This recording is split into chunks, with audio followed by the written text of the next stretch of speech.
morning, everyone. Excuse me. We're going to go ahead and get started. This is the Community and Economic Development Committee. We'll start with committee member introductions.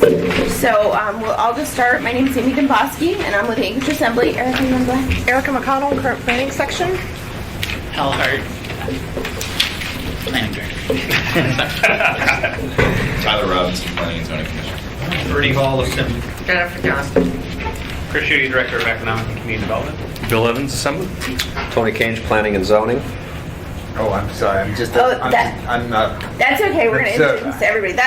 Those are the Assembly members and the committee members. And please go ahead and introduce yourself. Sorry, Tim Feller. I'm just concerned citizen. Oh, good morning, Tim. Sharon Welch, Deputy Director of Development Services. Awesome. And I just have to get my notebook out so I know everybody's name. I can write them down. Okay, go ahead. Tom Davis, Planning Department. Good morning. Steve Heimel, Denard resident. Teresa Arnold, South Edition resident. Heather Nolan, South Edition resident. Carol Long, Long Range Planning. John O'Day. John Buttleton. Cheryl Richardson, Anchorage Citizens Coalition. All right, good morning, everyone. So we have a busy agenda ahead of us, and I have to apologize. I copied and pasted from a previous agenda, and so it says that Hall and Evans are presenting. I forgot Miss Johnston. I'm so sorry. That was not intentional. But that's my only modification to the agenda. Are there any other modifications from Assembly members or committee members? Okay. And with that, we'll start. Are there any member comments before we launch right into it? No? Okay. Ms. Johnston, Mr. Hall? Actually, we'll have the administration. yeah, if you don't because mind. all That's of us fine. sat down and Perfect. worked Whoever this out wants to our last take the meeting. lead. I'm going to make Erica do all the work, but I get to set the stage for all that work she's going to do. So in your hands, you have 4 items, well, 5 if you count the agenda, but 4 that are really important. You have a sort of blank ordinance and 3 sets of attachments that accompany that ordinance. There's Exhibit A, which is the tables. There's Exhibit B, which starts with the heading Private Open Space. And Exhibit C, which starts with the heading Residential Design Standards. Just for clarification's sake, the 3 attachments are how the code reads or will read with the changes that are being recommended. So sometimes it's helpful to put them in context, and that's what Erica did with those documents. And the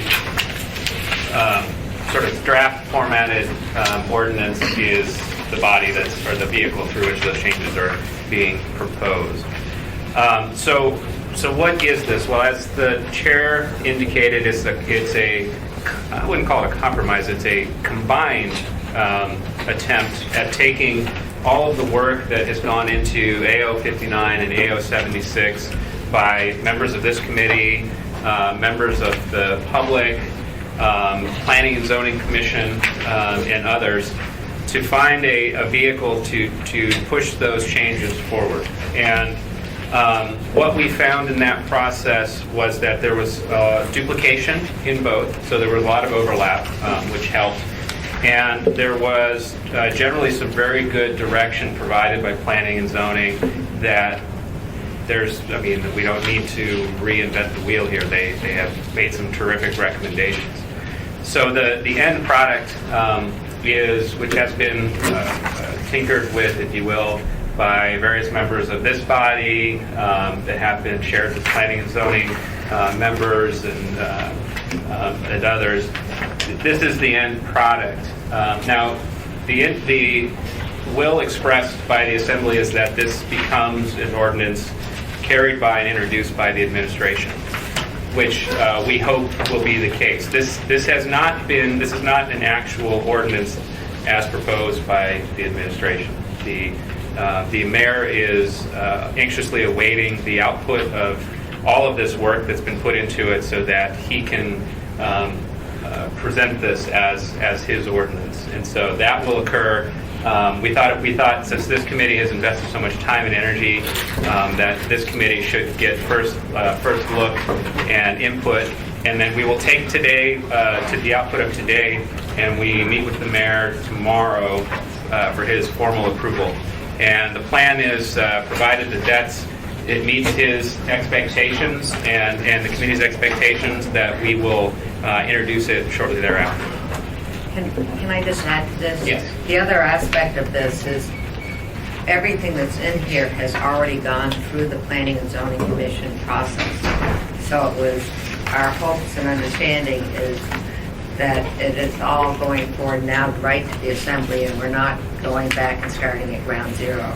This, even though it will have a new ordinance number on it, it will have in its aim all the background information of all the process that we've gone through last year, basically. So the intent then, Ms. Johnson, is to basically call this basically a combined version of the two and not send it back to planning and zoning? Right. That's the intent? Yeah, there's no need to, really. I mean, planning and zoning did a terrific, well, I'm not just saying it because they're sitting here, but they did a great job of vetting both ordinances and putting forward, I think, reasonable changes. Okay. Tyler and Tony, do you have any comments on that point? No, I mean, I think, we muddled through it like you all sort of muddled through it, and, I didn't see anything that wasn't in either two ordinances. So to me, as long as that passes the legal muster, I don't see what, an additional public hearing or action would do it. And the other aspect is AO 76, which was the bulk of this, is something that's been over a year-long process that was started back with 2 days, last time. So it really has gone through a huge public process. Oh, it has. Well, and I did listen to all the planning and zoning meetings, and they went through this thing line by line. Yeah, we did, and I think Eric has a good point. There's a couple things, just some cleanup and some things that meet the intent of all the discussions that have happened, that maybe the Planning and Zoning Commission hasn't particularly reviewed that line, but it follows the intent that they've expressed. Yeah, and there might have been a couple areas where we'd said one thing in one clause, and we just need to true that up, where it relates to other places. But we spent a great deal of time, as everyone mentioned, kind of going line by line through these, and I think this captures the gist of. And AO 76 we spent all winter on as a committee. So it really has gone through a lot of public process. I agree. Okay, thank you. Mr. Judy, you want to continue? No, that sets the stage, I think, for the McConnell to start going through and pointing those out. So I'm just going to try to walk through the changes between this and the 59 and 76. Primarily, this is much closer to 76 than to 59 from a structural standpoint, but I'm just going to point out the changes. So in section 1, on the first page, under letter F, the capitalized, the first paragraph that's capitalized, that is deleted, and that was recommended by staff and approved by the Planning and Zoning Commission. And that was a conflict with another portion of code, so it was good to take that out. On page 2, under section H, this is the R4 district, you will see that the maximum height is proposed to be increased to 70 feet rather than 60. It does retain the height bonus system, but under little 2I, there's a provision to allow the director to waive. So if someone is using the height bonus system, there's a provision to allow the director to waive the requirement to have a non-parking use facing the street on streets that are of arterial or greater classification. And then section 4I is also proposed to be deleted. On page 3, this is the floor area ratio incentives for the R4 and the R4A district. We increased the starting FAR in the R4 district from 1 to 1.5, so you get up to 1.5 before you have to use the bonus system. And in the R4A district, this has been increased to 2, so you get 2 FAR in the R4A district before you have to start using the bonus system to get up to 3. So in the R4, you can start with 1.5 and use the bonus to get up to 2. In the R4A, you can start with 2 and use the bonus to get up to 3. Moving on to section 3, this is the height transition section. This is one of the more significant changes that's in this ordinance. The way the proposal is adopted, it applies based on the zoning of the areas that are within 200 feet of the subject lot. So that if you're built, say you're in the R4 district and you're building within 200 feet of R3 or R2M or something that's lower density, you would have to use this height transition provision. The change here makes the applicability of the height transitions based on the classification in the land use plan map. So, as you may recall, we've generally not intended to do area-wide rezonings for the land use plan map, so that if there's an area where the density is proposed to be increased, it will be up to the property owners to come in and do a rezoning to increase their density. That's kind of what we've been discussing for all this time. But this is now saying that if you come in and you increase your density and you want to build a development, but the density within 200 square feet of you is also on the land use plan map a higher density, your highest multifamily density, even if the zoning of those lots has not yet been changed, because the land use plan map says in the long term this is to be a higher density, you don't have to do the height transition on your lot. So basically the height transitions would end up applying on the edges of the land use plan map area that's designated high density, assuming those edges are abutting lower density residential. It of course wouldn't apply where they're abutting commercial or industrial or parks, but if the land use plan map high density area abuts lower density zoning, it would be the lots that are on the outside edges of that area that would end up having the height transitions apply to them. So that's a big change.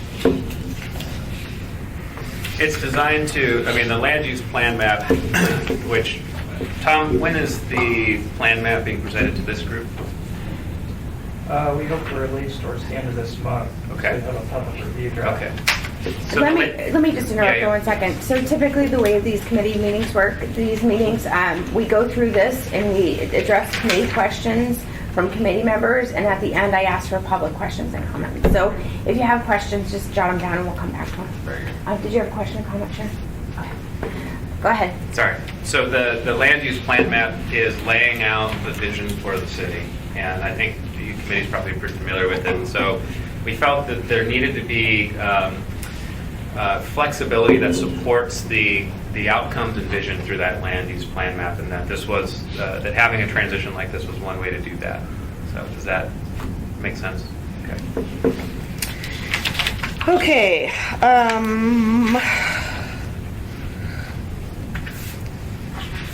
There was a deletion that you don't even see in section 5. It was a change that the staff had proposed that the planning commission had not liked, and the assembly members had not liked, so we just took out the proposed change, and so you don't even see that deletion. Section 7, this is directly pulled over from AO 59, and this provides flexibility. So the parking and loading section of the code requires that when you have multifamily development, basically any development other than single family or two family homes, the vehicle maneuvering has to take place on site. So if you drive your car onto the site, there has to be room for the vehicle to turn around so that it can exit the site facing forward. This is how old code is written. It's consistent, but it does have some impacts on 3 and 4 unit developments on smaller lots. And so this section says that under certain circumstances and with the approval of the traffic engineer, that you can back out of lots that have 3 or 4 dwelling units on them in the same way you could back out if you had a single family or two family home. And, a good example of why this could be useful is when you have a lot with an alley and you have 2 units that face the street and 2 units that face the alley. I mean, you essentially have a situation where it's like a duplex going onto the street and like a duplex going onto the alley. And so why would you need to have on-site maneuvering in that situation? And again, that was taken from AO 59. That's all the changes that are in the ordinance body. And now, so unless Are there any questions from committee members? No, and for the record, Mr. Peterson did join us a while back. I just didn't recognize him. Good morning. All right, Erica. So let's move on to Exhibit A. This is these are portions of the dimensional tables out of Chapter 6.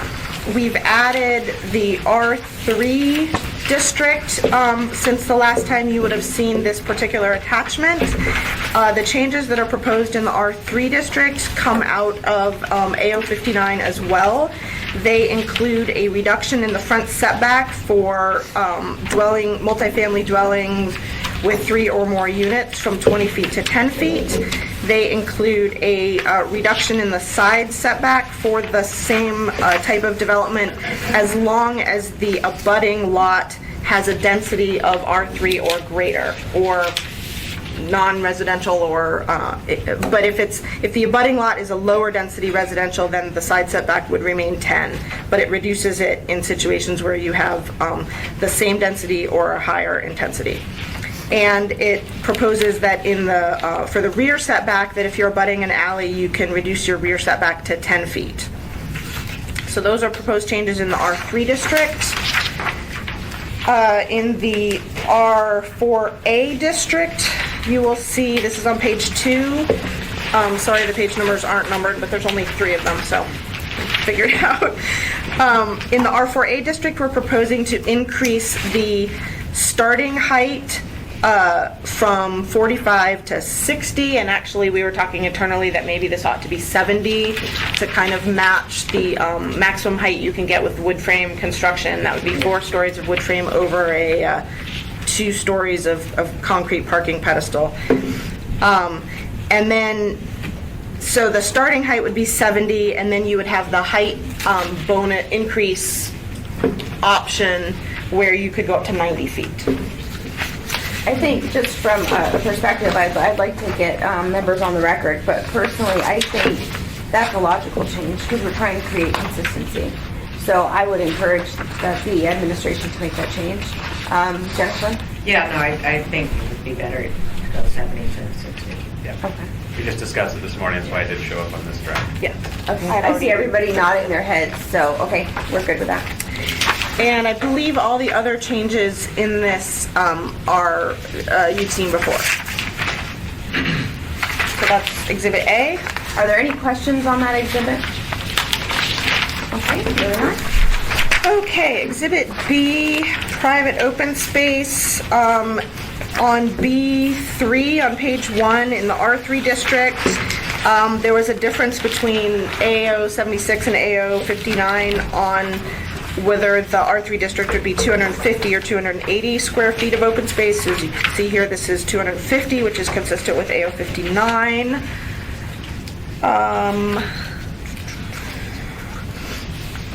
And there were some minor changes, just some wordsmithing that the Planning and Zoning Commission did. I think a couple words were deleted in some of the new language. I'm not even sure it's worth noting. I think that was on the What? So that's everything in Exhibit B. And the large Exhibit C. So the Planning and Zoning Commission made some significant changes in this exhibit in order to provide more flexibility and discretion to the director. And the assembly members that we worked with were very comfortable with the changes that were proposed. So the types of things that you will see are Let's start on page 7-6. 5C. So there's requirements for walkway connections from primary front entrances to the street, and you have to use one of these methods, or C, other methods as approved by the director that provide safe, convenient, and adequate pedestrian access. So this gives the designer, the developer, the option to propose something that isn't specifically listed to the director for approval, as long as it meets the intent of the section. You will see that language again 7A. on page 7-8, thank you. Letter N at the very bottom, other methods as approved by the director. You will see this again on page 712, again, number N. 715. And now, section 8, which does start on 713, the menu system for northern climate, weather protection, and sunlight. This was a menu that the recommendation of the commission was to delete these as a menu system that would apply to multifamily development, and they encouraged the department to develop a kind of a educational pamphlet sort of thing to show designers and developers what they could do to address northern climate and weather protection, but just make them guidelines rather than requirements. But the assembly members left this in with the added flexibility at the end where the director could approve other methods in this menu system. And you'll see it again on 717F.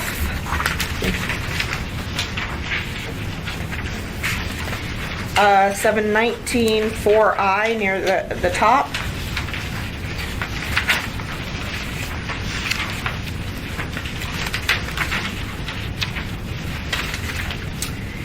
And there were some other minor changes within this whole exhibit that the Planning and Zoning Commission did, but they were generally things that provided more flexibility or made slight reductions to the standards to make them more reasonable or practical.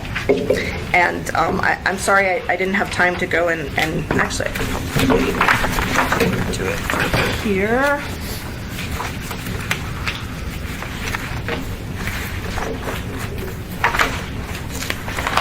While she's digging through that, one of the thoughts as far as the northern design is that the science and the architectural design function of that is changing as we speak, just like the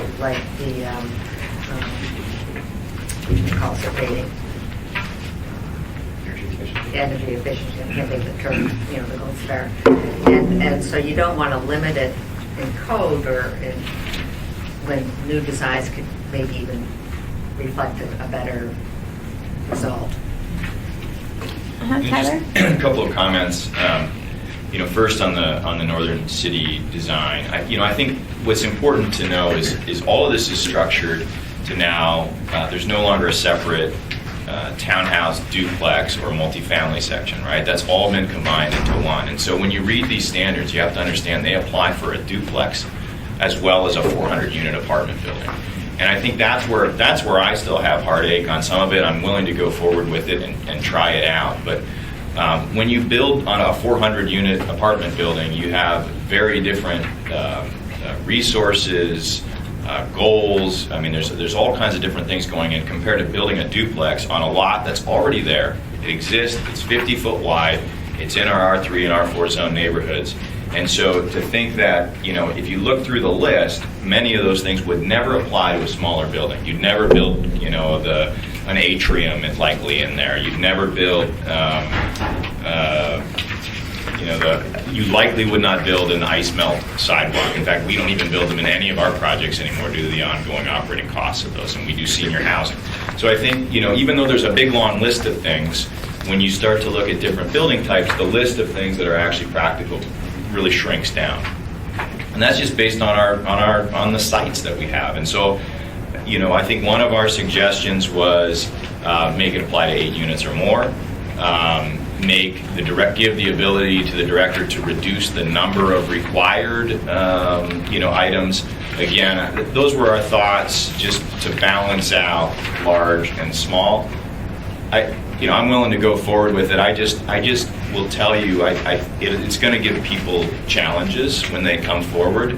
And the reality is no one's really come forward, but we're the only ones that are playing around with the new code, or one of few developers that are. So I think you have to be prepared to potentially, if you go forward with this, make it more flexible, more lenient in the future. And it's not that people necessarily want to do bad Northern City design. It's just that the lot's already there. It is what it is.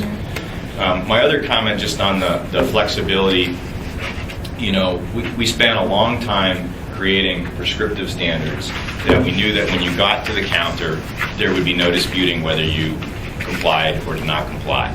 Well, in practice, that's not truly been the case. There's been a lot of interpretation that's gone forward. And frankly, it's gotten to the point where my boss that likes to think we like to try innovative products has said the only thing that's left for me to do is pick colors. And so and if you talk to our architects that we use, they're very frustrated by, being boxed in, if you will. So having the flexibility is a good way for Hal to get to know his architects, designers, and developers in town. But I think the reality is it comes out of this need to just have some design flexibility. Things are different. The context of the lot really matters. And I think that as long as we're doing what we say the intent is, but maybe even in a better way, then we ought to be able to try to get there, rather than the flip side would be go get a variance, right? So it spends more money, I lose 4 months, I still have the unknowns of whether we're going to get there, but to get a fast decision and move forward. And I think it'll just be, I think we have to say that we're going to try it out, and there's going to be some things, some probably decisions that are made that people like, and probably some that people don't like, and as we know from other communities, it's an iterative process. So those are my 2 comments. I think all in all, though, it's a step forward that those of us that have tried to design to this code have experienced significant issues, and I think this helps. The other Just a minute, Tony, then Jennifer. I didn't have anything. Oh, I thought you waved at me. No. Sorry, I was trying to go I'm on. sorry, the other part that comes into this play is the e-plans. This is all going to be digital, and so this will be actually a very transparent process. And it will be much easier for the developers because they won't have to, every time they change things, they can bring the material in. But also the public and the department can see what's going on out there in a very transparent way. And that has gone out to bid. I mean, we've got a contract. It's happening. Yeah, it's happening. So that's going to be a big difference. So I have a question for Chris. Yeah. From your perspective, as the group was working through this compromise or this combined version, what consideration or how much discussion was given to the variant, or to basically the 8-unit or more potential application? Well, I was actually going to, go ahead, Eric. I was going to respond to that, but go ahead. So during the commission's discussion of this particular issue, Mr. Robinson had brought forward several ideas, but the commission kind of went straight for wipe this out. And so they never really discussed the other ideas and didn't adopt any of them. So I don't feel like they really got discussed. Yeah. Because the commission went straight to Well, and delete. I guess I wasn't specifically talking about the commission. I'm just asking, when this combined version was coming forward, was this particular item discussed? Yeah. Or was it kind of, one of the, it was such a big project, maybe it wasn't discussed robustly, so. I think it was discussed. It was about, we discussed it a lot, actually, but I think I don't think that we delivered the flexibility that we need to. And so what I was going to suggest to kind of follow what Tyler was talking about is, Erica has already pointed out, we've introduced a lot of director discretion so that we can better respond to things that we can't foresee in the code. And I think a simple addition into the northern climate language, similar to the one that we've got in the building and site orientation menu, would be an appropriate fit. And so that language, just so you can see it, which is on page 7-6, is the director may reduce the requirement if he or she determines that the primary objective of the menu option is achieved, or that specific site limits the availability of a majority of the options. So it kind of captured what he was describing. If I may, I mean, I was language that I had in there. The problem with that is how does the director know? He can say, well, there's nothing that says you can't have a heated sidewalk. But the reality is when you do duplex, fourplex, everybody's on their own meter. There's no house meter. Who's running that thing? I mean, so he gets into a box and say, well, why couldn't you do one of these other things? But these other things are just a lot more expensive that you would never carry them on us, and frankly, they're not that appropriate. So, I mean, I agree with where we're headed with that, but I'm still, it puts Hal in the position of saying, well, yeah, but you could always just heat that sidewalk. Mr. Evans? Yeah, we did have a lot of discussion about the Northern Climate Design Standards. We didn't have much discussion about what Tyler brought up about the applicability to duplexes and stuff.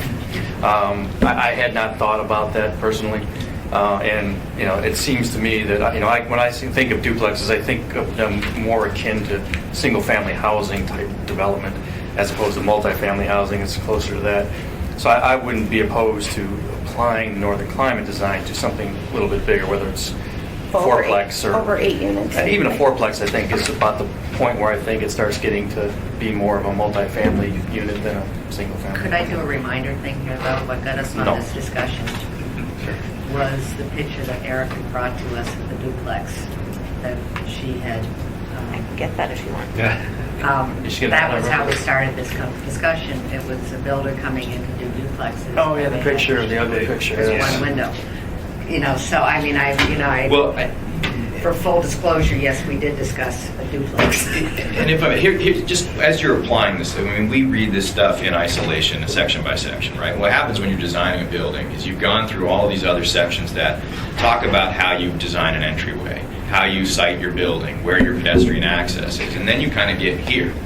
And really what this says is on a smaller building, no, this is really what drives your entry covers, because those are what you're going to apply for that type of building. And the problem is I don't know that it fits well in all scenarios on mostly a predominant lot pattern. That's pretty challenging. So it's just it's kind of like you've made it all the way through the gauntlet. You think you have a product, and then you got one more list to get through, and it's sort of, I get it, again, as it applies to larger structures, but some of the smaller ones are challenging. But what I'm saying is, when we had this discussion, she brought this, it was a duplex.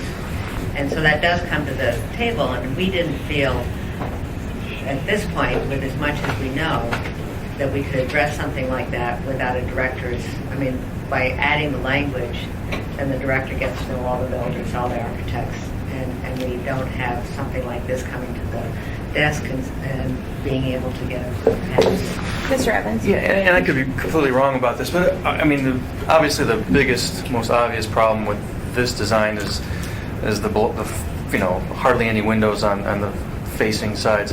Aren't there sections outside of the Northern Climate section that would actually make this, you couldn't do this under the new Title 21 anyway because of the windows? I think the windows apply to street facing, so if that wasn't, so maybe that was south facing but not street facing. Yeah. You could potentially do it. May I suggest maybe reducing the number of features that apply to the smaller, so maybe you only do 3 if it's less than a fourplex instead of 4, plus then you still have the director's discretion to allow something different. It's just an idea where you still have some applying. I think that's, the thing that I see as I read this in its totality is there really was a concerted effort to combine both our versions, and I'll tell you frankly, I'm not happy with all of it, but that's the art of compromise, right? And so I think this is a topic we're going to have to chew on a little bit, because I'm looking at Julia, Assembly Council back there, and I'm ready personally to offer an amendment to change it if it's not changed in there, and just see where the discussion goes on the Assembly, because I think both have, whether it's Erica's idea of maybe reducing the features or whether it's that, I think both have merit to them.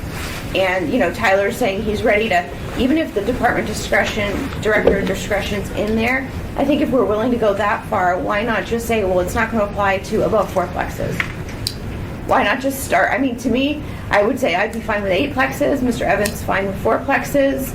We can give and take quite a bit here on where we fall, but I think this is an opportunity for us to improve this one section. You know, and how we do it, I'm not sure where the tolerance of the assembly will be. But I think, you know, let's just think about that. And that's something, when you bring this to the mayor, you know, just discuss that portion of it. And, you know, I'd like to see what the administration thinks about it too. But if there's, and I would put it to you this way, if you have the opportunity to signal clearly to the industry what their parameters are, the more opportunity to do that, the better. And if this is one thing that will give them stability in this area, and it's not a guess game, I think it would go a long way. So, just a thought. Did you have anything else, Erica? I'll just point out a few other places where some flexibility was added. The design innovation credit on page 7-1, you can now use it for all the design features and not just up to 4, which really turns it into alternative equivalent compliance. The language that Chris pointed out, I think maybe it's been added to a couple different places, but on page 7-3 under the windows facing the street, A, the director may eliminate or reduce the requirement on one elevation, so there's more flexibility there. On number 6, and this I think is what Chris pointed out on page 7-6, the director may reduce the requirement to 2 menu choices if it's determined that the primary objective is met.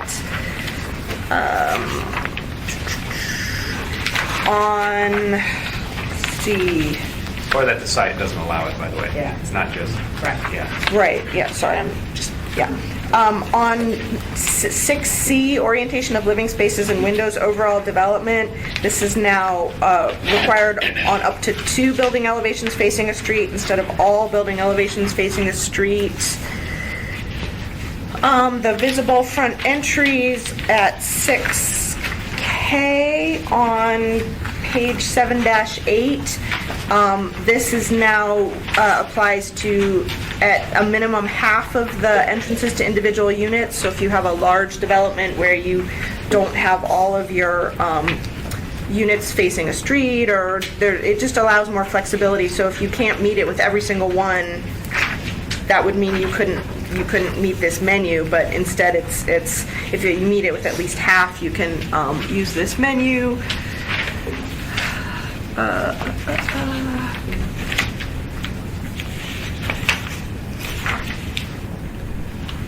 There's that 50% thing is added in 1 or 2 other places. So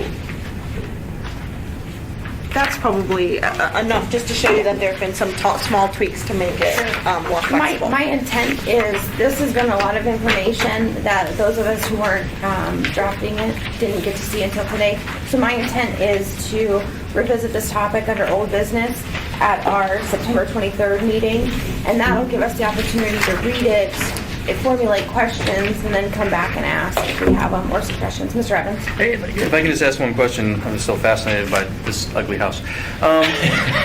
It's in the eye of the beholder, Mr. Evans. Yes, sir. It might be beautiful when you look at it. What section, is it section E in the northern climate that prevents that one window aspect? I haven't been able to, I've been looking through it and I can't figure out which one. No, because you could choose other things. Yeah, it's a menu. It's not at all. So, I mean, you could... We have not necessarily fixed this. Okay. Well, I mean, it would be interesting to run through all of this stuff. Sure. Any number of buildings. I mean, that's the But thing that's difficult. We'd is have you to can't- know where it is and what, is it on a corner lot? And what way does it face? And what kind of street is, yeah. Okay, because I mean, it seems like it could still look like that even. I didn't find that, but yeah, we can. Ms. Johnson? Possible. So I have a question, administration. If the mayor is happy with this, are you going to lay this on the table tomorrow night? Why not? We're not, I mean, we're only meeting with him tomorrow, so. Right. So the intent of having the meeting today was, in fact, to be able to bring this concurrently and deal with it on the 29th of September. The only opportunity to do that is to make sure it's introduced tomorrow. Yeah. And because don't we have another gap in meetings after the 29th? Yeah, because we have library. So you have to remember, in October is our budget season, which tends to be very, very busy. So that's why we push so hard to try to get this to run on the 29th. Okay.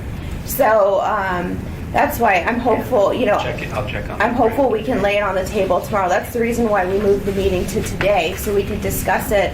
If there was any major problems, we would have the opportunity, but we also want to put this draft ordinance on our website so the public, and I'll send it out to the FCC too, so the public has an opportunity to vet it. But like Ms. Johnson had mentioned earlier, this is essentially a combination of 59 and 76, so it's not really new concepts being debated here. It's just how are we combining them and what are we leaving off or changing.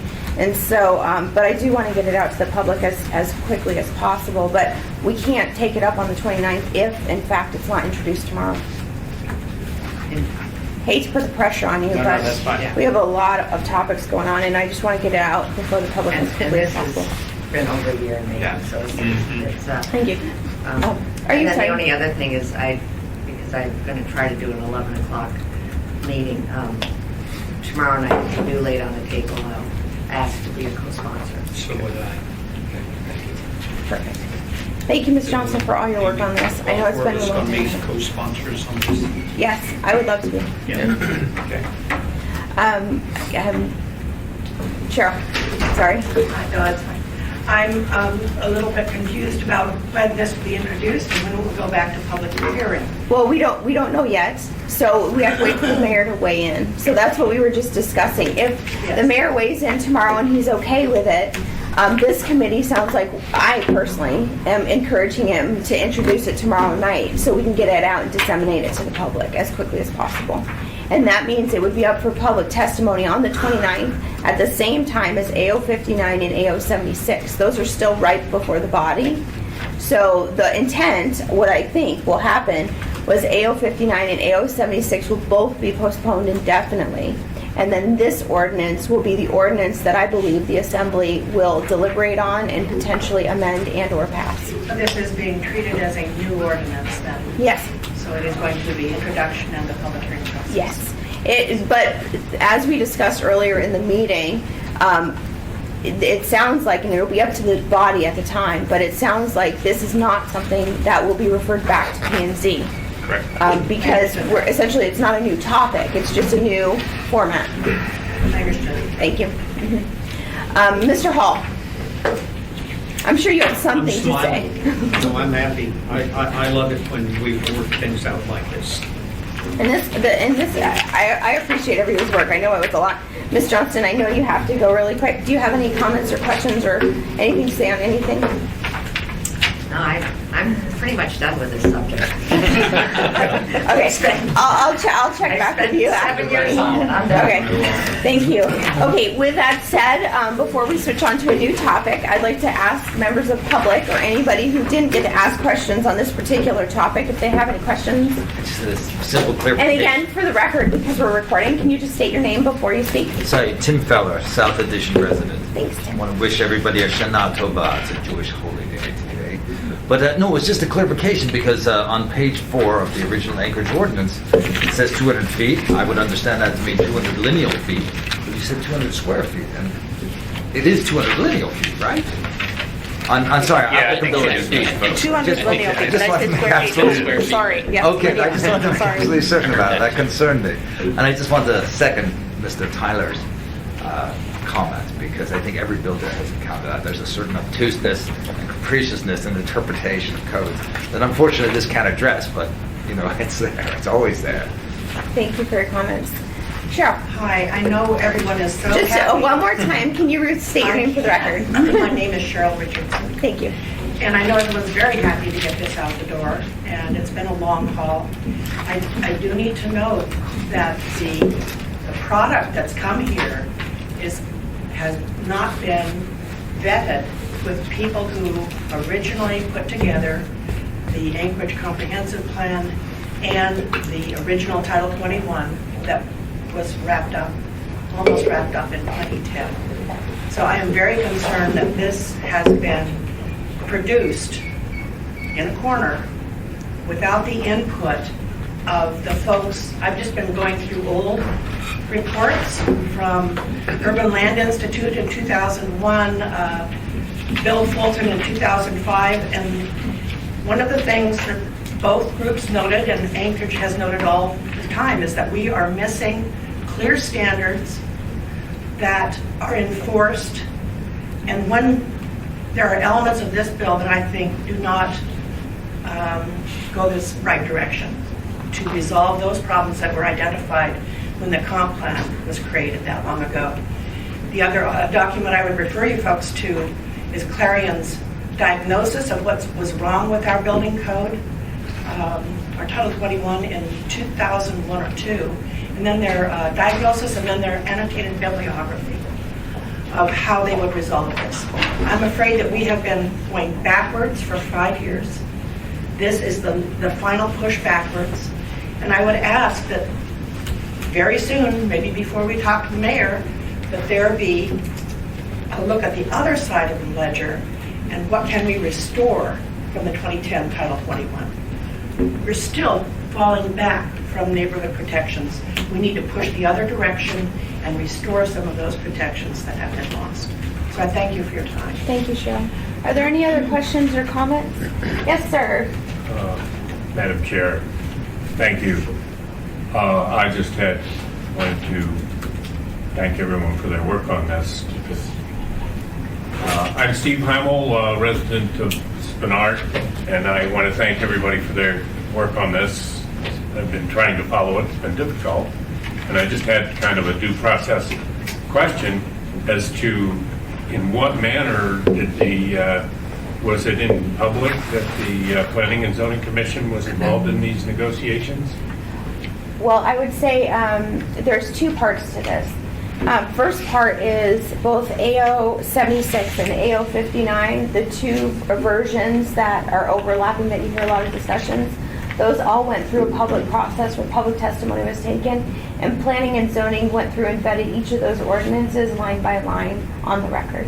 Yeah, I'm aware of that. Secondly, now we have two Planning and Zoning Commission members that are members of this committee. So during the process of developing a compromise or a combined version of it, one of those members, along with 2 or 3 assembly members and the administration and the planning staff, got together and worked through that compromise version. Because of serial meeting laws, not more than 3 assembly members could be intimately involved in that process. So that's why we had them, this is the first time I'm getting to see it today. It's because I was not one of those members. So that's essentially the process. So whenever we're drafting legislation is not done in an open public forum. There's probably a lot of reasons why, but number one is you probably never get anything done, to be honest. And so that's what happens is they draft it, and then they bring it to the committee, and now the public has an opportunity to see, well, this is our first bite at the compromise version. So that's kind of the process. I hope I answered your question. Yeah, the answer was no. No to what? No, I would disagree with you. I mean, I think a lot of this happened, 85% of it happened in public. I just asked a question. Okay. And I got my answer. Okay. Are there any other questions? All right. Well, thank you all for your diligent work on this topic, and the debate and the discussions are not finished with today's meeting. We'll wait and see what the administration does, and then the public discussion will continue. All right. For our next item, so old business status update regarding the menu order boards and architectural feature from the planning department. Go ahead, Erica. We are working with representatives from the sign industry to analyze the examples that they sent us of signs that they were particularly proud of to see how they would fare under the new proposal that we worked out with them, and hopefully we'll be set to bring that back next. The 23rd? The 23rd, next week. Perfect. That's what I was going to ask you, if you hit your target. Okay, well, that's good. I'm excited to see that too, because I think we're developing a very good process and only having to do these things once. That's my hope. All right. Are there any questions for Erica regarding the sign ordinance or anything that came up anybody thought about? Okay. Mr. Peterson, we lost him somewhere. The cell tower draft ordinance, Mr. Hall?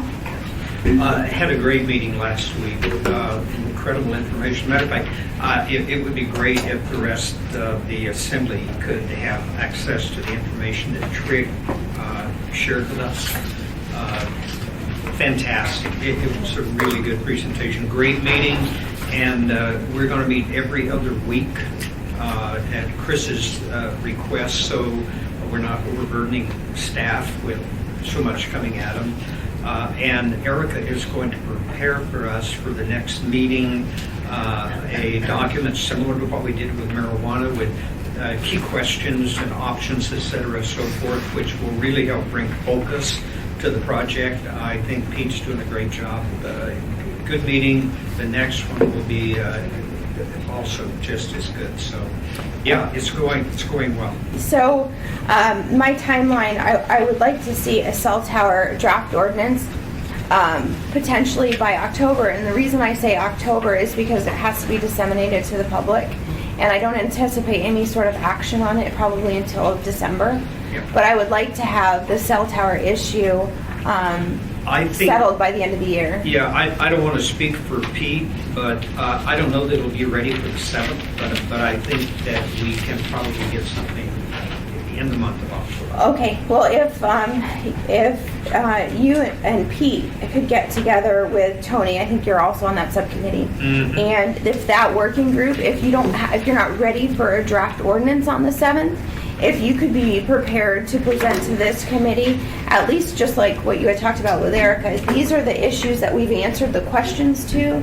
These are the issues maybe we're still having challenges with, anything like that. Sure. That would be helpful, because then we can help maybe get you over the hump to a draft ordinance sometime in October. That would be helpful. And like I said, this is something that I anticipate is going to be very have a lot of high interest from the public.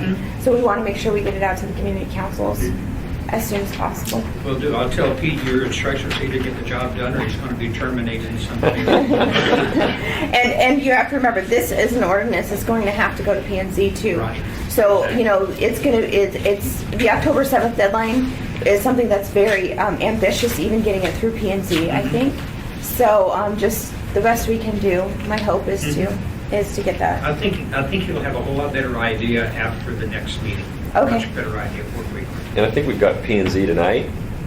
So Work session. So now I'll get some member comments, because we're not meeting, is it next Wednesday or the Wednesday after, We're correct? not meeting tonight, which is why the work session was scheduled. Cell tower. No, the Oh, cell oh, tower. Not yeah. this Wednesday, next Next Wednesday. Wednesday. So at least by next Wednesday, when we do meet again, hopefully I'll have some P&Z member comments. Okay. So I'm, just one guy. No, that'll be helpful, and that's really what a big part of the value is in having P&Z members on this committee. It's that continuity of being able to explain ideas of where we're going, why we're going there, and get constructive feedback. Any red flags that we're missing potentially. Can I Yes, sir. comment on this? Well, I just want to say I want to be somewhat involved in this. I just had to make a comment here, and I'm sure you've heard this before, but that at these meetings, particularly for cell towers, there is a misrepresentation of people who can participate, because people like myself, working people, must take time off work to come. We're not paid to do it, whereas you have an industry in which those people are paid to be there to benefit their industry. So you probably have a disproportionate representation of this element. But I would like to comment on the cell tower drafts ordinance. I'd like that opportunity. So the next meeting you have, I will make the effort to be there with some comments. I particularly want to address GCI's comments and submissions. Well, and that's exactly why. So this is a committee. This particular committee of the whole is a committee that's open to the public. All the meetings are noticed. And so what I've tasked this working group to do is basically try to draft a draft ordinance that we can actually discuss and put it out to the public, and people can talk about and give us suggestions on changes. So that's the intent of this committee. So on October 7th, when they come back, they'll be very close to a draft ordinance, if not have one, and that would be a great opportunity to weigh in. Okay, thank you. You're welcome. Yeah, and if you can give me your contact information, I'll pass that to Pete, so he can make sure that you're in the loop. Sure. Be glad. Great. Are there any other questions or comments regarding the a cell tower, and I just want to be very clear, there is no draft ordinance now. That's what this group is trying to do, is draft one. It is a very complicated topic, believe it or not. And so with all the information that we were presented at a few work sessions ago, or meetings ago, I think we have some great working minds on this one. So hopefully they'll come up with an ordinance that not only addresses the community's concerns, but the process to do it efficiently and effectively. Anything else, Mr. Hall? Anything else? No? Okay.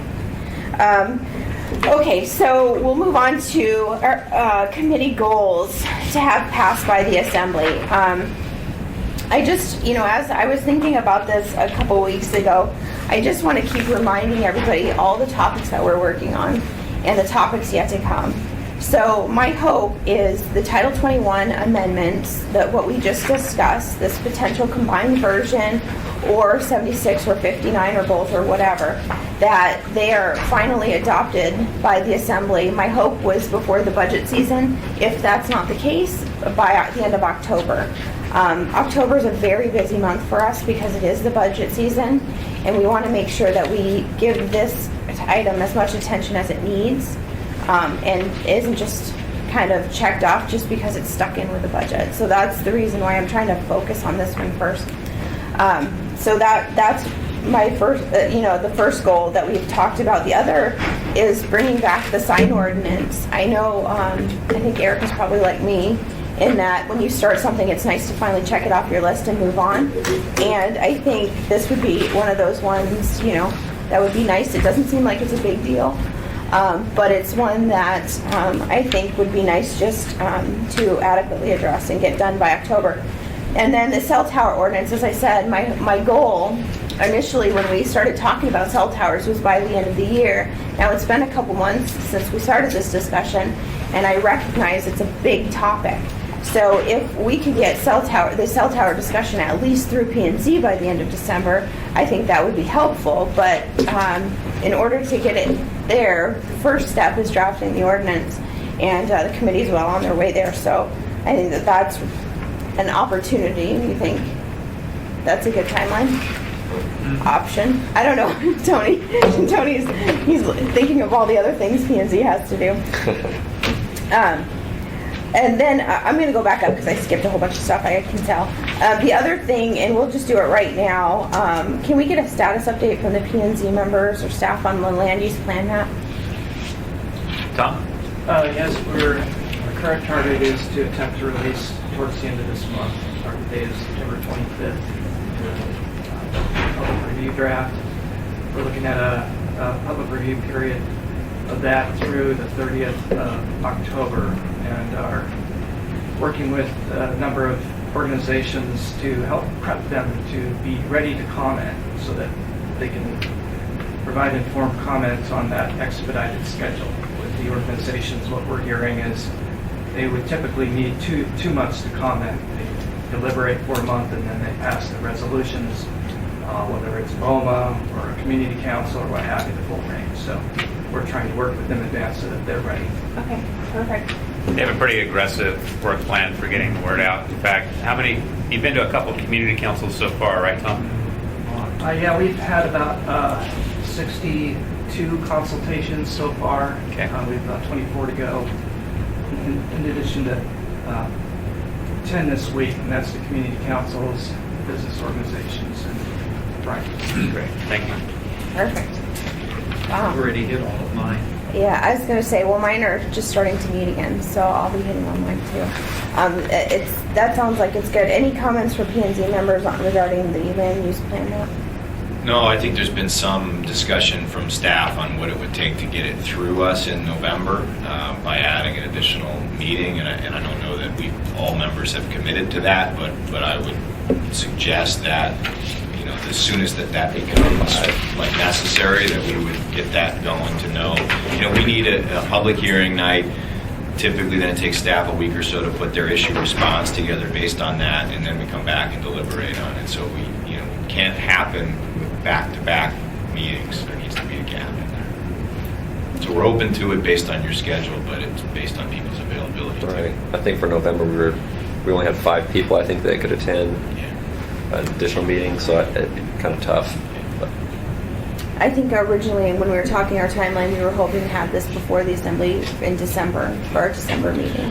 Right, and that would mean that we act on it in November, which would require a third meeting that it sounds like we don't have enough people at is the problem, at least at that date as it was proposed. But And the only reason, well, not the only reason, but I think many of us recognize the value of the land use plan map, but many of the marijuana land use zoning regulations are going to be right before the assembly in January, which means if we decide to throw them, or not throw them, refer them to P&Z, we're going to have to, we have to be ready by February.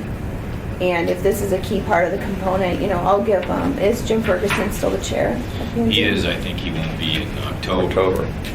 Okay. Which I think then it goes to me. Okay, so you're the chair. we don't want Tyler to be the chair, though, frankly. He's good at making motions, and unfortunately, Yeah, the chair can't the do chair that. doesn't talk a whole lot, well, besides. And just to reinforce the importance of getting that done in advance of a lot of the marijuana regulations that are come regarding land use and zoning and all that, I think it would be incredibly helpful. So I don't want to put pressure on you, but I kind of am. So if it takes cookies or brownies, to talk somebody else into showing up to a November meeting, I'll help. Mr. Hall, did you have something? I keep looking at you. You keep looking like you want to say something. No? Okay. Okay, so with that, discussion of the land use plan map, recognizing staff's already put in an incredible amount of time to try to make this timeline. We'll still, anything that this committee or the assembly can do to assist P&Z to get that done, I think you'll find support to do. So just let us know. And then, of course, we had a great meeting last month. Was it last month or was it this month? I can't remember. Recently about marijuana, and it was at City Hall. So from that, Erica, we gave you a lot of questions and answers regarding, I think we decided on 8 of the 9 questions. Something like that. You gave a lot of. So, what is our expectation, and when can we decide, or when do you anticipate you're going to have some sort of draft for us to look at? Yeah. That's a Part- challenging question. Yeah, part of that, I had been meeting to meet with a couple of industry professionals, and I happened to bump into one of them over the weekend at a social function, and I got a lot of good information. This gentleman, he owns a retail establishment, several around town, and so he's very involved. And so some of the questions we were bringing up at the last meeting, I was asking him about, and he's actually suggested some good changes based on some federal code, and so I'd like to kind of get that. And I don't know who I direct, some of this to, and he'd actually wouldn't mind meeting with a handful of people that are actually on that committee to answer some particular questions where we're talking about how far away from schools and dispensaries versus retail. So he's been very actively involved, and so it'd be a worthwhile lunch meeting to have. So I'd be happy to facilitate that with a handful of people that are on that committee prior, because I'd hate to have staff do a ton of work when this guy, he's just got some great ideas as far as language and Sure. code. So. Well, we have 2 different things that's going on, and I wish I had it with me, but I don't. But Amanda and Erica came up with an awesome diagram of basically what the marijuana committee is handling and what this committee is handling, and then the clerk's office, with licensing and stuff. So we have a lot of overlapping. If it's specifically referring to, zoning and land use, I would say it's kind of in the purview of this committee. But if it's going to overlap into licensing or potentially regulation, that would be Mr. Hall's committee. Right. So, Ernie, what do you think is the best way to deal with that? Oh, well, I think the thing that we've really got to wait for on this is see what the state regulation is. When the state gets done, most of these may be dealt with unless we want to make ours a little more stringent in what the state adopts. But right now, they're doing a pretty good job of putting together the regulations as far as how far from what kind of distances, et cetera, so forth. But it would be great to hear from that individual. I really want to be prepared when the state gets done. but they're going to deal with 90% of what we're talking about here under state regulation. Erica is working on our land use map, so we really need to deal with that part of it. But Amy, I think the biggest portion of what we're going to have to deal with in regards to marijuana is going to be the state regulation when they get done. So my understanding, I think I heard it on the news this morning, that they are meeting again in like 2 weeks. They plan on being done by November 24th, I think is their date, their last public hearing, and then they actually have the ability to adopt it by the 24th of November. Okay, so see, that still doesn't give us very much time. So if we wait to do anything else until well, we can't just wait to do anything else. There's still much work we need to do considering our work session. Yeah, all we do is come up with our procedures for how we're going to do licensing, and hopefully, come up with a decision on zoning and where we're going to allow what businesses. We do need to take care of that. Yeah, we do. But as far as the rest of it, we're cleaning language up in municipal code as the legal department finds it that needs to be dealt with. And then with that, we're just kind of waiting to see what the final state regulations look like and what we may have to deal with in addition to it. Okay. So what I'm hearing, considering,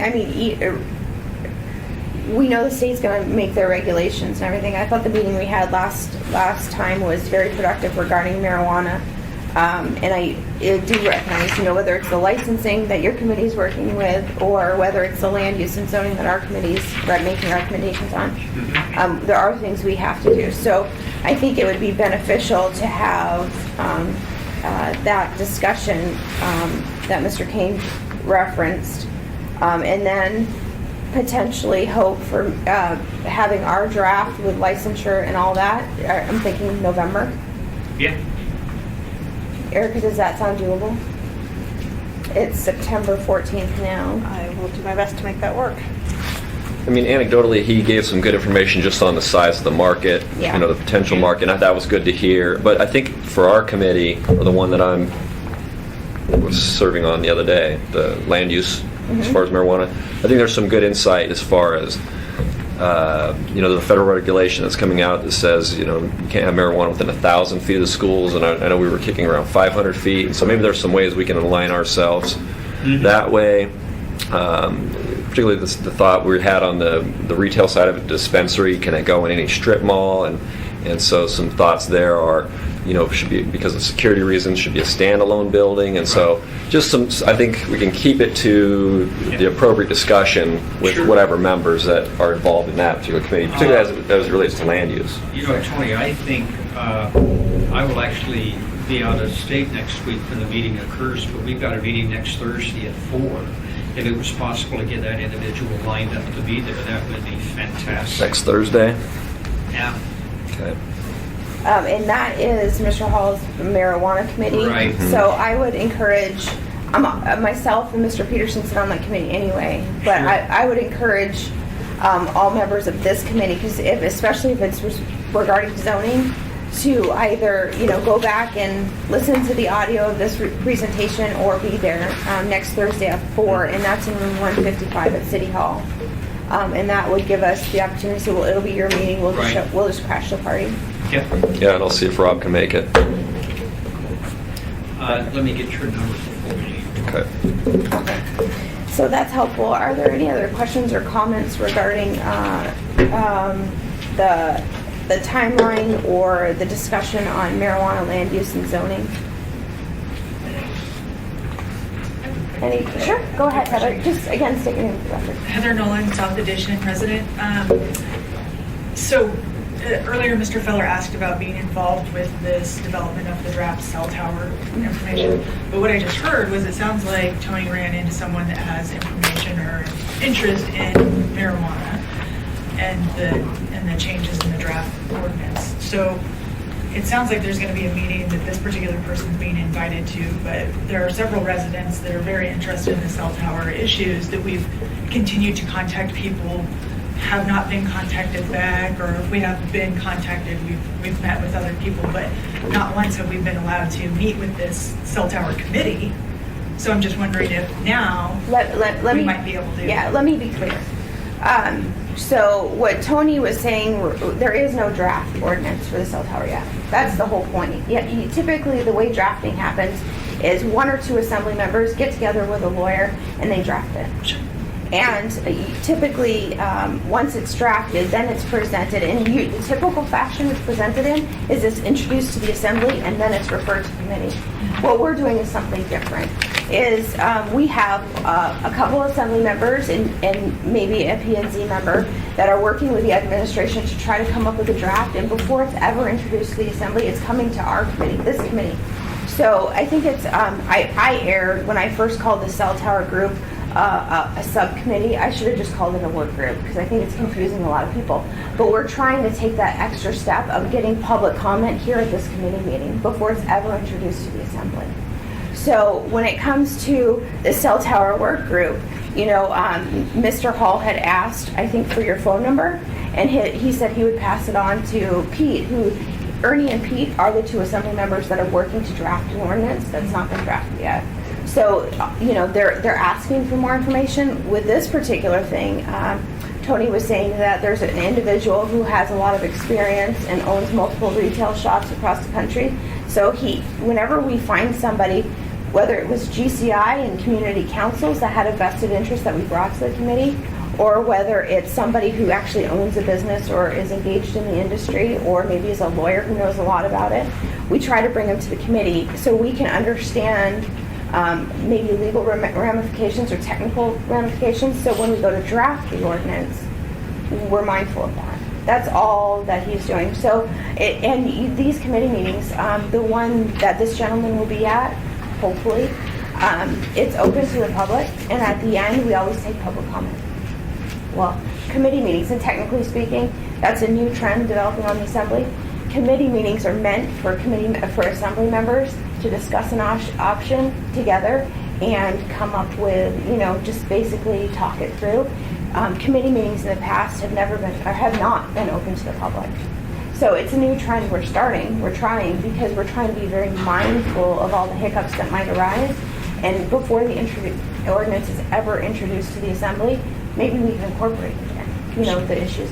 So I know it seems like the public, I'm hearing earlier from Steve, it seems like the public's not being involved in drafting the ordinance. And the fact of the matter is ordinances are never drafted in public. They're just not.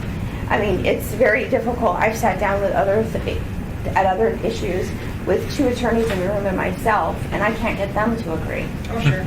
So can you imagine if you introduced 50 members of the public, and you would never be able to draft the first paragraph. So the point is to get the ideas and the thoughts and the concerns, be mindful of those when you draft, and then you present it, and then you hope to have consensus. And if something in the drafting is gone off track, you can show us and we can change it if need be. Does that make sense? I appreciate the division between a committee and a work group. Yeah, I'm sorry. I think I erred the first meeting when I set it up and I did that. But and I think there was confusion. But we're trying to get a product that you can look at and dissect and improve upon or love right out of the gate. Well, and I think that's what I'm saying too, is that I would love to be able to provide some of that information from other areas and all the research that we've been doing. If you give me your cell phone number and stuff, I'll pass it on to Pete too. Pete and Ernie. They're the 2 assembly members that are going to be drafting it. So okay, definitely. Okay, you're welcome. All right. Are there any other questions or comments? Mr. O'Day. Madam Chair, a couple of comments on what Tony just said about the 1,000 feet. It should be 2,000 feet. That's my own opinion. We need to be mindful of what the feds are doing. And to be honest with you, 1,000 feet school is too close. Seriously consider a longer distance. What that's going to do you have to step back a couple of steps. It's going to refrain the amount of retail available to the individuals that want to sell. The more restrictions you can have, the better. To limit this entity from expending. And I want to speak to Tyler's comments. Sure. He's correct. If we do too much in the way of design criteria and restriction, the architect's ability to create designs are going to be severely limited. I know Tyler reads well, I read well. The northern standards are expanding on a monthly basis. The new criteria is expanding greatly in Europe and northern environments. And we need to have the ability in this 21 for future activities. What occurs today will not occur in 10 years. Technology in 10 years is going to be entirely different than it is now. Thank you. And I'd also like to welcome Hal to the den of iniquity, so to speak. It's a pleasant change in the environment. Welcome.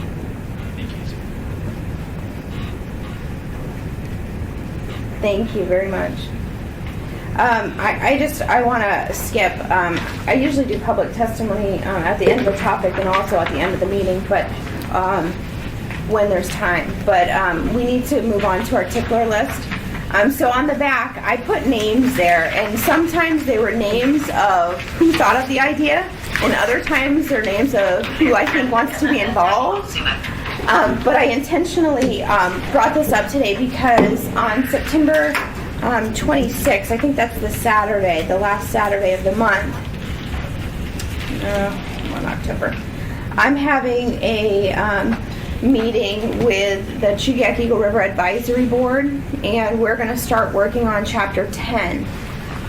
It's intentionally, I'm starting with the advisory board that serves that area, but if there's anyone who's interested in coming and helping and participating, I welcome it. Unless you disagree with me, then just stay home. Just kidding. Just kidding. No, so I'll do that. But I was going to ask after this, there's a couple of issues specific to, I know that have bubbled up in the Chugiak Eagle River area that are going to be issues that are going to impact, I'm anticipating multiple areas of town, or maybe not, or at least have big discussions. And that's power substations and monofills. With that said, that'll be something that the chair of that committee has asked me to address within Chapter 10, but I can see that it may potentially impact other parts of Anchorage too. So is there anybody, I specifically had one person in mind that I was thinking might want to help me with this, but is there anybody who specifically has an interest in it, or not so much, and I can just plug on my own?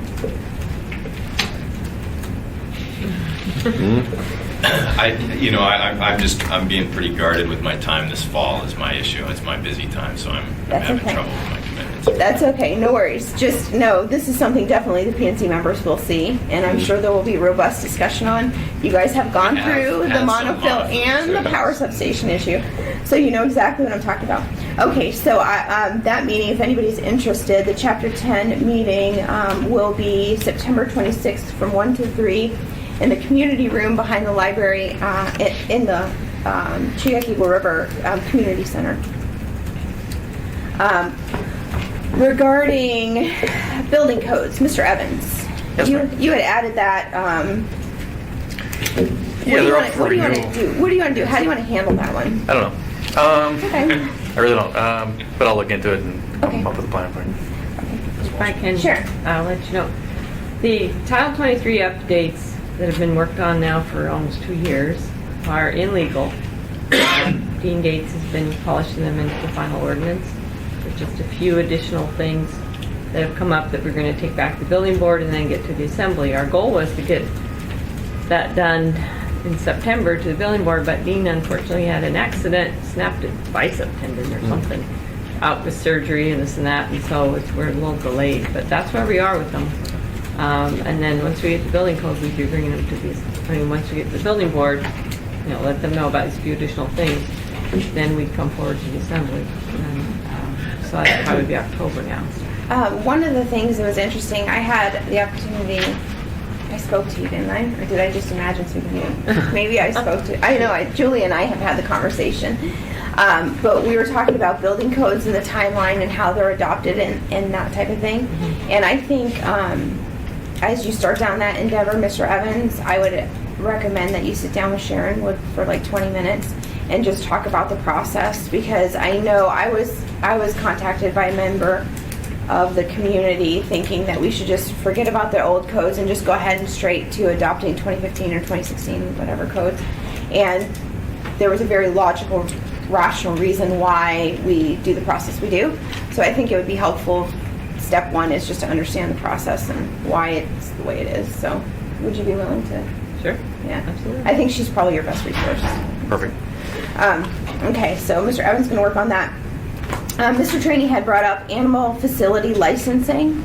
Specifically, I think his comment was reducing the number of dogs a facility or a place could have before they require a license. He's not here to talk about it, but if anybody's really interested in that topic, let me know. Sidewalks, Mr. Hall. I'm for them. Good to hear. Yeah. Don't go crazy in my community with those things. Do you like walking right in the middle of the road? What specifically, or I know there was some work that you thought maybe needed to be addressed with sidewalks for some reason. I had your name and sidewalks on a tickler list. I think you got me confused with somebody else, but I'm pretty sure you asked me to put this on the list. me? Yeah. Do you remember why? Probably because I have these sidewalks at my home. No, I don't. I don't. I have absolutely no memory of sidewalks. No worries. Well, we're going to take that off the list. Look how easy that was. Yeah. Okay, again, I anticipate in Chapter 10 dealing with accessory buildings. I know previously I had been contacted by other members of the community that weren't in my district, therefore Chapter 10 wouldn't apply, that wanted to address, fine-tune this a little bit. Erica and I had conversations about it, I think, last year. So if anybody is interested in the topic, primarily being, the size of accessory buildings, where, that kind of thing. If anybody's interested in that topic, speak now. Can I just ask you a question? So I get that the power substation in Mono feels that there's some projects or some community need, in fact, that's driving that. What are the main drivers in the other Chapter 10 update issues? I would say typically we hear about rural road standards. We hear about street lighting, which I think we kind of addressed. And we hear a lot about setbacks. And the other thing that's driving it is the accessory buildings within it. Those are, I think Debbie, I'm trying to think of her agenda. She sent me an email and she listed 5 things, I think. Those are 4 of the 5. I can't think of the other one on the That just people felt didn't get resolved when Chapter 10 was. Right. So, and I have been talking with Mr. Starr. Mr. Starr is going to help me draft whatever needs to be drafted within Chapter 10. And his perception was he thought we should just pick 4 or 5 things and try to address those things in that chapter. But I think one of the biggest things is rural road standards, to be honest. So, does that help? Yeah, thank you. Okay. Let's see, Chapter 9, Mr. Evans, that's yours. And I'm, to be honest, I put it on the list, but I don't anticipate you'll probably get to it for the next year and a half, if there's anything to do. So the Gerber area plan is old. It was adopted in 1995, and I know it's a future project to update from the long-range perspective, and there are many things in Chapter 9 that need to be kind of meshed better with the rest of Title 21, because Chapter 9 was the section of Title 21 was adopted in 2005, and then we went on for the next 7-8 years and made a bunch of other changes to the rest of the code. So there definitely is work to be done, issues to be resolved, problems identified, but we kind of wanted to wait until after the Girdwood Area Plan was updated to get better community direction. So I think that's wise. In my thought, even putting it on the list, I didn't think it would be something that would even probably be addressed for a year and a half. But when is the Gerber area plan? Is that something that is on the list, and where does it lay on the list? We have it on our work program at this time. It's just a matter of staff winding down projects and then being able to pick this up. So we hope to get to it either the first quarter next year Oh, okay. to get it started. Sure. Begin the dialogue with the community. Okay. So that might be actually a plan that's out there 2 years, to be honest. Okay, and then the last thing, and this is something that came up during the monofil discussions in my community, was public notice requirements. I think, and I've kind of drug my feet on this a little bit, because there has been, in the new Title 21, there is a change to public notice requirements, which I think improves it, which meaning you don't have to just be an owner of a property to be noticed within 500 feet. You could be a resident, so you could live in the apartment building or be a renter. So I think that's a positive impact. And have we started doing that already? it depends on whether people are applying under the old or new code. If they apply under the new code, we do it. If they apply under the old code, we don't. Right, and my understanding is you haven't really seen a bigger necessarily response when you do it the new way. So she would, if I I could would say jump in. anecdotally that's true, but I wouldn't, I'd have to go back and actually provide These are data. usually notices that then go to a community council meeting, right? And so the first notice. Well, so there's two different things. There's the required community meeting for certain types of applications, which have to be noticed to both residents and property owners by the applicant, and then there's the official public hearing notice when there is a public hearing that is sent out by the department that has to go to residents and applicants. And so not only have we expanded the official public hearing notice to go to residents as well as applicants, but for some types of applications, there's this new required community meeting and notice. So in some ways, we've massively expanded public or notice to the surrounding people within both residents and property owners within 500 feet. But that's not true for every single type of application. Sure. Well, it'll be... Tyler, I think you had a point. Well, no, I'm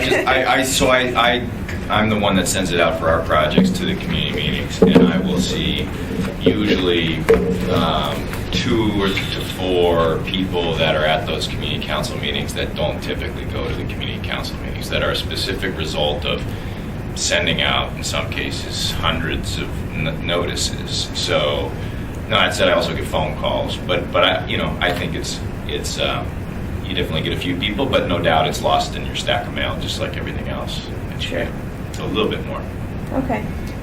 Well, that'll be something. I'll see what the response is during my community meetings. I plan on having at least one town hall out in the community, not just with the advisory board, in October. So we'll see if anybody brings it up, or if they have concerns about it when I bring it up. Are there any other issues that have come to anyone's attention that we should be focusing on? The reason I lay it out this way is because obviously to the end of the year we're very, very busy.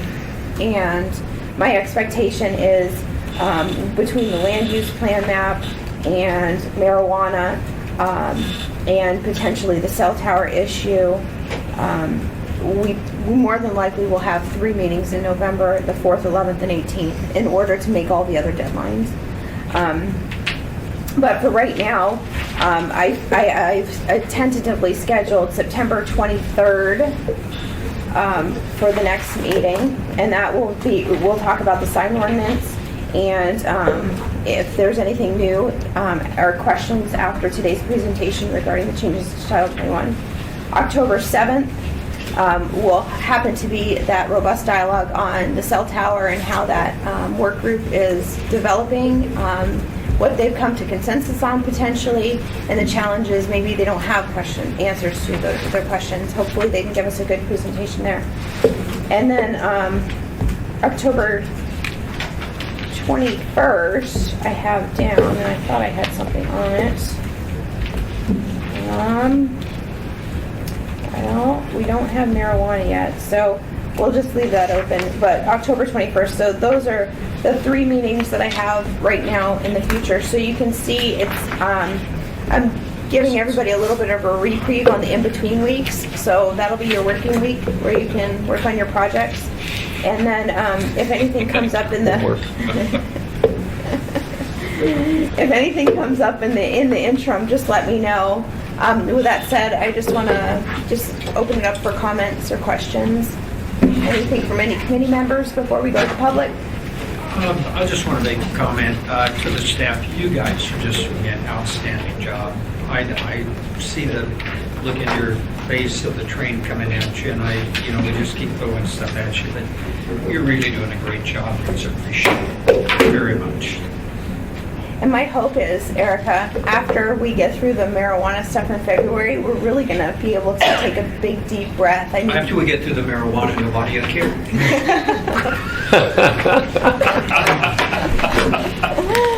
So, but I was going to say, there's no doubt we're putting our foot to the pedal right now to get everything done so it falls in line, so we're ready for that. Are there any questions or comments from anyone else? On the committee? No? Public comments or questions? No? All right. Thank you all so much for coming. We're adjourned.